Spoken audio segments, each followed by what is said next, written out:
राजनांदगांव में कलेक्टर के मार्गदर्शन में पीठासीन अधिकारी मन ला देगिस मतगणना के प्रशिक्षण। चुनाव आयोग के नियम के खलो रखेगी ताक। अवैया 3 दिसंबर के होने वाला मतगणना में आज राजनांदगांव जिला मुख्यालय में भी पीठासीन अधिकारी और सहायक पीठासीन अधिकारी मल्ला मतगणना के संबंध में तकनीकी जानकारी देगी। ये मौका में मास्टर ट्रेनर और प्रशिक्षक कैलाश शर्मा और दीपक ठाकुर समेत दूसरे अधिकारी मन पीठासीन अधिकारी मन ने बताइन कि सबसे पहले डाक मत पत्र की गिनती करे जाही, ओकर बाद वीवीपैट मशीन के मिलान करे जाही, संगे संग ईवीएम और वीवीपैट मशीन के भी मतगणना के जानकारी ला आपस में तालमेल रखे जाही, जिकर से दोनों में मतगणना के बारे में वास्तविक जानकारी मिल सके।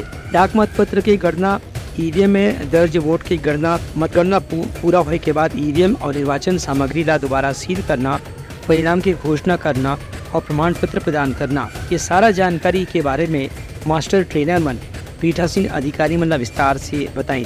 बता दें कि मतगणना के दिन में केवल पासधारी व्यक्ति मन ला ही मंडी परिसर में प्रवेश दे जाही, संगे संग वहाँ मोबाइल फोन ले जाना प्रतिबंधित रखे गए हैं। Bureau report Uttarakhand news.